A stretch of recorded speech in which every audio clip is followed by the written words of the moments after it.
I just cured every known disease. You're gonna have to trust me on that. Here we are, back again with some more Misfits. They're not the best, but they're also far from the worst. And despite their shortcomings and drawbacks, they still offer a healthy amount of creativity, intrigue, and narrative engagement. However, I must say, some of these are among the strangest I've ever covered. And I cover a lot of strange and unusual shit. But some of these entries are truly bizarre, trippy works that almost seem alien to a degree. There's a surreal charm to each of these films that makes them all fascinating specimens. So sit down on your mommy's lap and grab yourself a glass of orange juice because we're counting down the top 10 hottest Sonic character. We're the Misfit, we're doing the, fuck, I can't come back from that. You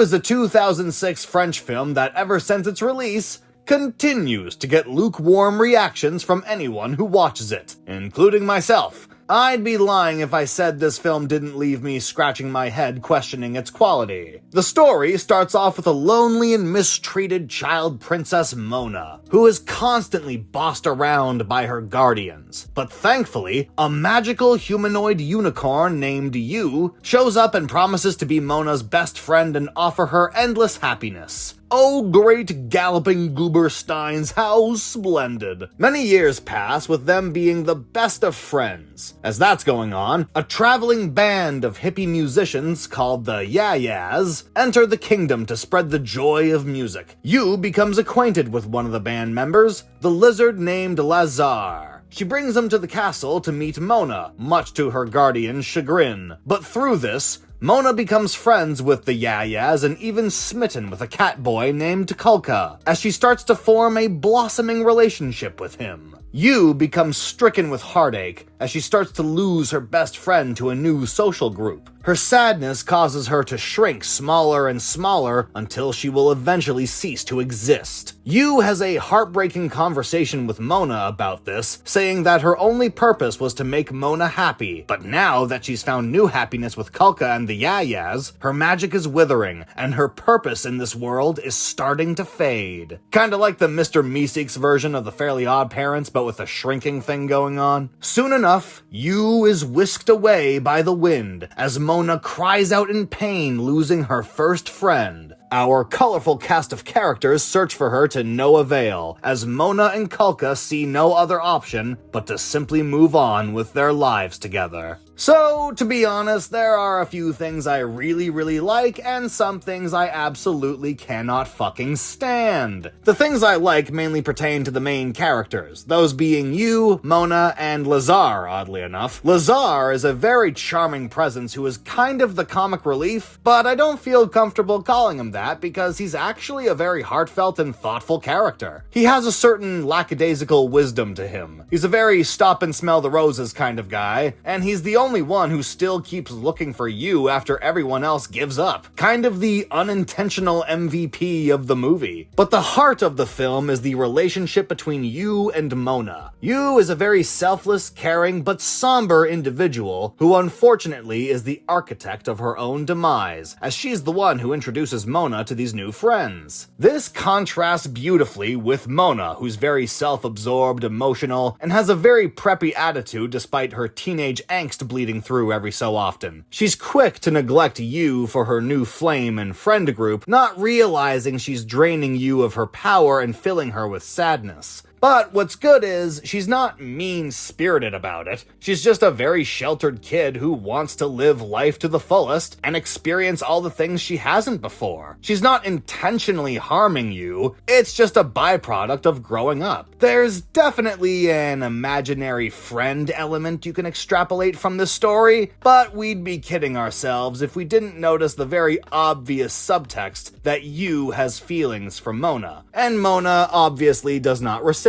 those feelings. It's a very tragic conclusion to their relationship as neither of them wanted to part ways, but there was simply too much emotional pain on Yu's part for her to bear. And ultimately, while it is sad, it is better to leave a relationship that no longer serves you happiness. That's the stuff I love, and I think it's very well executed. It's a great message that young people, or anyone for that matter, should take to heart. But what pisses me off about this effectively tragic ending is that during the fucking credits, a CGI you starts floating across the screen going, "Hey, don't worry, I'm alive, it's all good.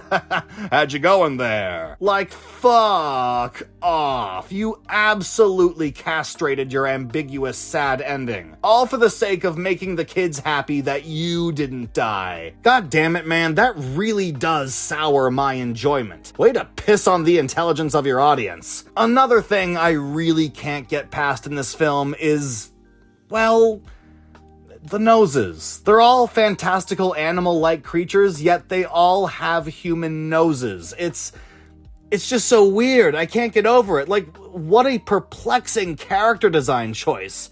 I don't get it. And another problem I have is Mona's guardians fucking suck. I'm sorry, but these characters offer no value to the story after the first 5 minutes. Because after You appears, Mona stops being sad about her guardians being assholes, and they just spend the film being unfunny curmudgeons, and they just don't do anything else of value. They suck. They really, really suck. Oh, another thing. The whole princess and royalty aspect? Yeah, never addressed. I mean, you just gotta take the writer's word for it. Yep, she's a princess. What's the backstory? There's nothing explained. Aside from that, there's not much else to talk about. I mean, the animation is good, the backgrounds are pretty, the music is, it's fine, I guess. I don't know. While it is certainly a unique movie, it seldom leaves a lasting impression. You could say this is the most underwhelming unicorn movie ever. Okay, I'll stop. It's available on YouTube if you want to check it out. It's only an hour and 10 minutes long, so it's not a huge commitment. Maybe you'll enjoy it. I don't know. Anyway, next movie.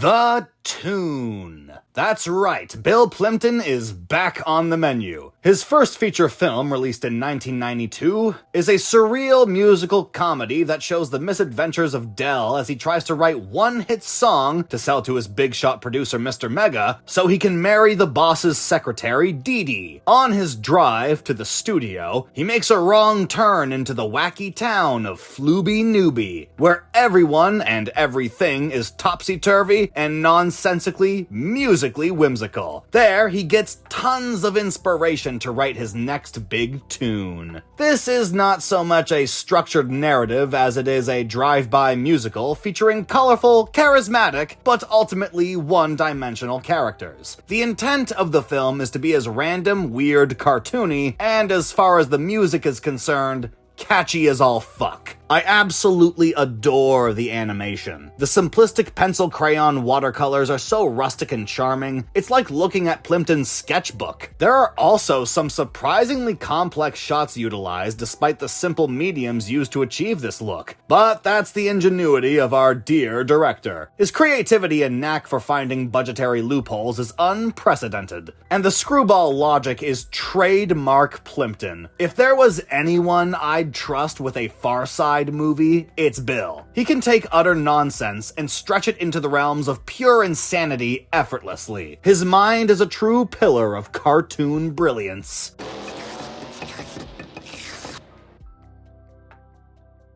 But the real star of this movie is the music. The songs are all great. Even the not-so-great ones are still earworms in their own right. Flooby Newby is a banger. Home is just absolutely amazing. Probably my favorite. Well, then again, there's also Isn't It Good Again, which is also one of my favorites. Lovesick Hotel is hilarious, and the No Nose Blues is actually a really well-written blues song, unironically. Even Dig My Do and Dance All Day, while not amazing songs, are still charming. Oh, and Be My Only Love, how could I forget? That one is beautiful. I guess Love Is My Bottom Line is kinda weak. I mean, it's the only one I don't listen to voluntarily. So is Tango Schmango. I mean, don't get me wrong, I laughed my ass off, but It was still dumb. Despite the duds, the music is easily the best part of the movie next to the animation. But as a result, character and story are as shallow as an inflatable pool. These characters barely have arcs, no complexity, no nuance, they're just goofy oddballs whose only purpose is to perform music and to deliver the theme of the film. That theme being, as you've probably already guessed, the power of music. Just like on Gaku, this movie revels in the diversity and excitement of the art form. Only here, it's more about the creative process and how your emotions can steer your musical direction rather than the subjective appeal of music no matter what it sounds like. But again, just like on Gaku, that theme is only surface level. It doesn't go much deeper than that. In fact, nothing in this movie goes deeper than the surface. It's an excuse to showcase crazy visual humor and admittedly great music, which is totally fine, but don't go in expecting anything more than that. With that said, I do rather like this movie quite a lot. Most of that is thanks to the songs, but the artistry really appeals to me. I love the colors, the composition, the surrealism, the scope of it all, and the humor is unironically top-notch. It's quite a romp.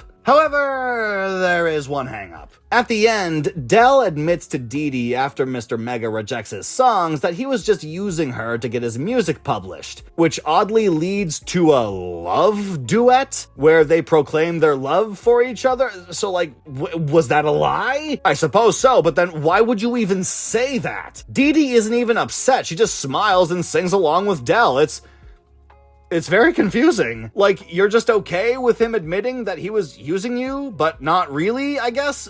What is the point of this? It's the one thing in the movie I can't wrap my head around, and considering the unhinged imagery in this flick, that's saying something. But aside from that, I like it. It's on Tubi.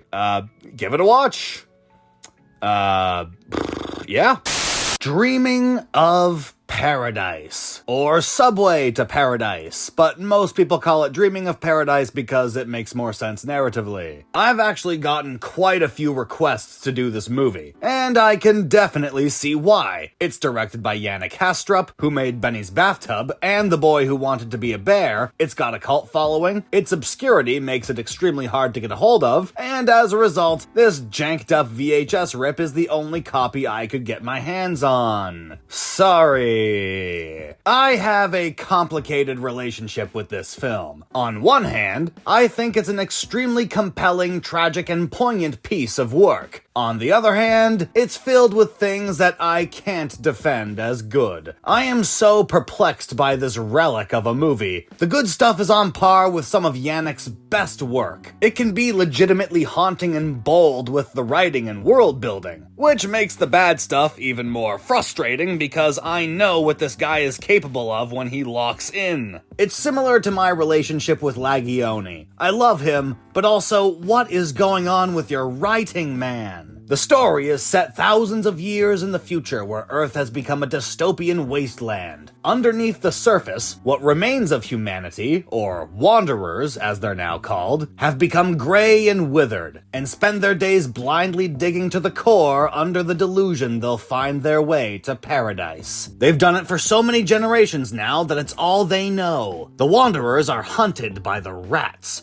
who are authoritarian doofuses seeking to capture the wanderers to literally steal their dreams of paradise with this wacky contraption they have here. Our main character is Spike, a rambunctious and rebellious preteen who is told stories by her gran about paradise long before it became desolate. Legend tells that the ancestors of paradise laid so much waste to the surface world that a giant snake was born from the sludge. As humanity fled beneath the surface, the snake tried to follow, but as it did, it crumbled the earth around it and formed into a mountain. The ancestors of the Wanderers were soon met by an evolved race of rats who tried capturing them for the aforementioned reasons stated, but the humans fled so deep into the bowels of the earth that they were able to take refuge near the earth's core where the rats dare not go. As the ancestral legend states, the Wanderers will reach salvation when the earth's magma starts to erupt,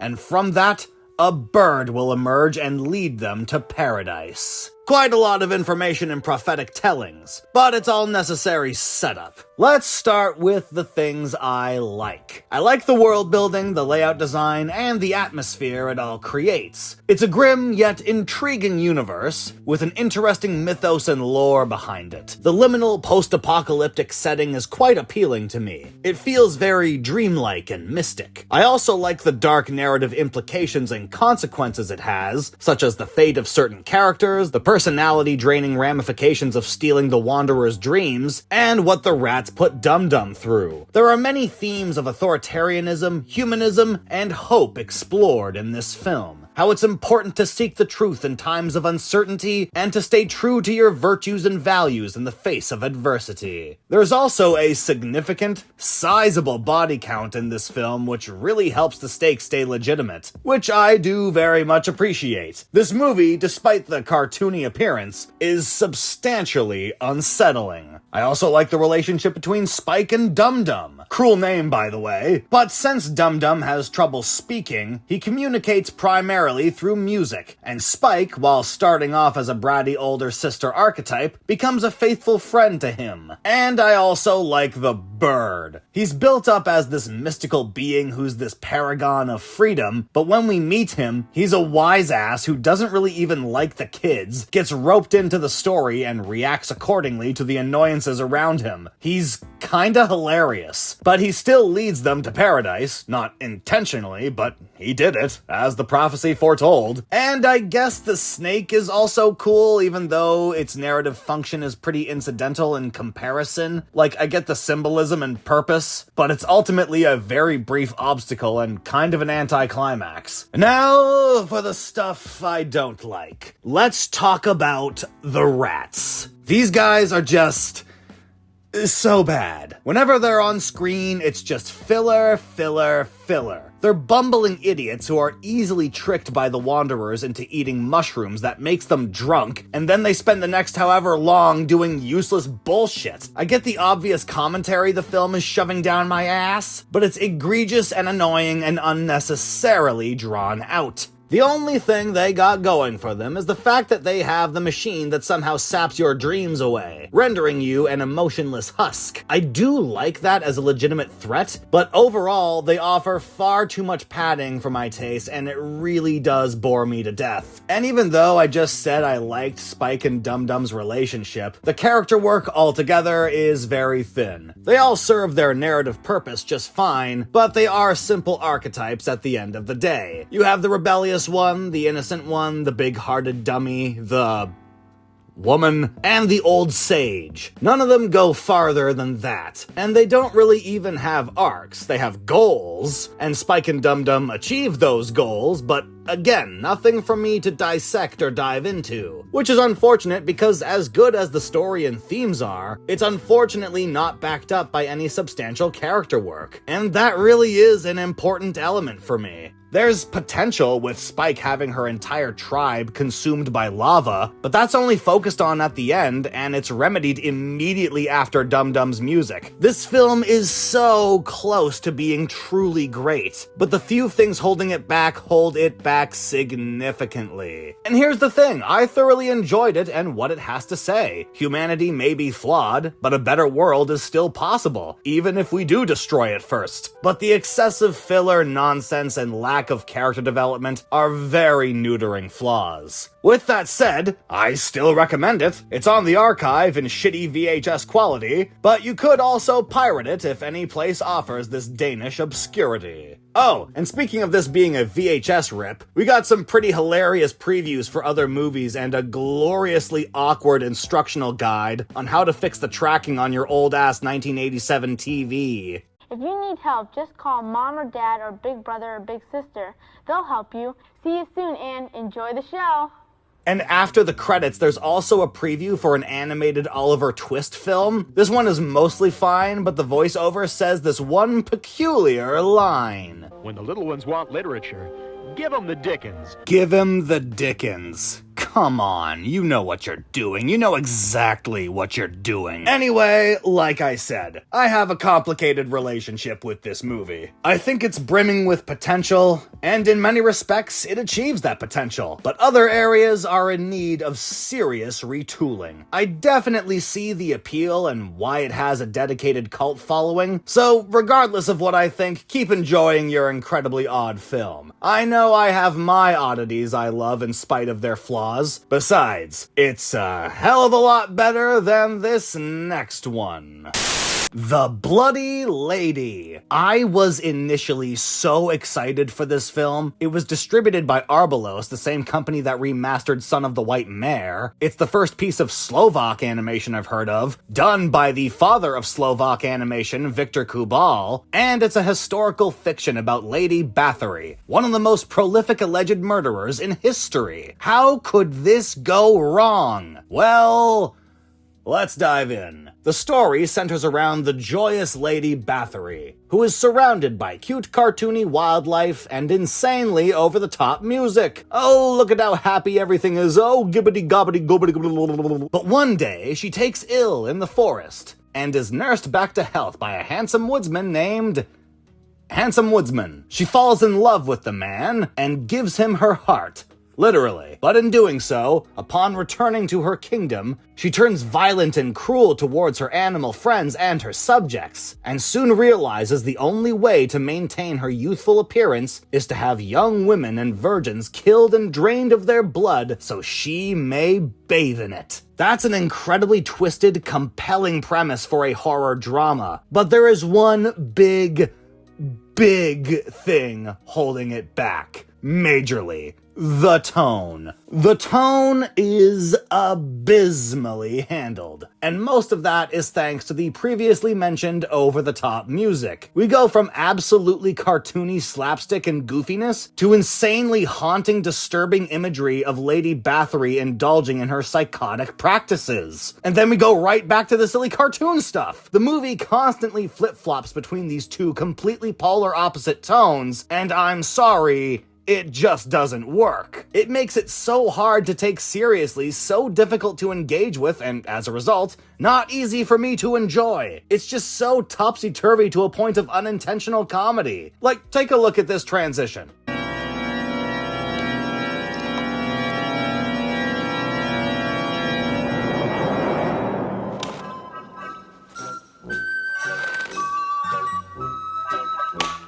Yeah, the whole movie is like that. Smooth as sandpaper. It's a shame that the terrible handle on the tone absolutely destroys this film because there are actually some very effective scenes on their own. Particularly the ending scene where Lady Bathory is encased in a stone prison for her crimes, with no way in and no way out. She has a pretty good crash out over this, and soon exhausts herself. But it turns out the woodsman imprisoned himself with her, so she wouldn't be alone in her death. As the two share their embrace, we cut to, presumably, the real-life location of her grave, where two little flowers grow. That ending is so good, so bittersweet, and so striking, and I wish it was attached to a better movie. Because this is an unfortunate missed opportunity. So much potential wasted on an inconsistent tonal execution. As far as character is concerned, there's really not much to say about these people. The woodsman is the heroic hero archetype. There's the slimy royal assistant helping Lady Bathory commit these deeds. There's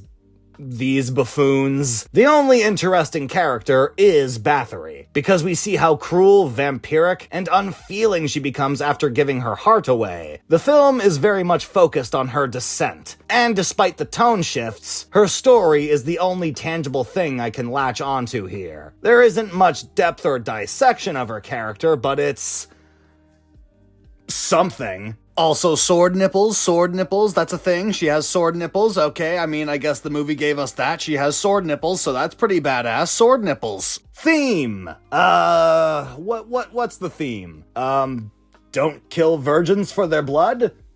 I mean, I wasn't planning to, but, like what? Like, What was learned here? I really can't think of anything without reaching like a motherfucker. I can't even say the animation is anything that special. I mean, don't get me wrong, it's not terrible in its methods or execution. In fact, it does have some interesting moments of minimalist animation, but it doesn't really appeal to me subjectively. And honestly, guys, I wish there was more I could say about it, but I'm sad to say this movie left me completely unenthused. Which is a damn shame because when I seek out gems like this, I always want them to be good, but I simply can't defend such clunkiness. Sorry. I know a lot of people love this movie and it means a lot to them, so by all means, don't let me ruin your good time. But this just did not resonate with me. However, if you want to watch it for yourself and make your own judgment, it's on YouTube for free. But unfortunately, that's all I got for you today. Thank you for tuning in to another round of Misfit Underrated Animations. And be sure to get a hat that says I'm a good noodle on your way out.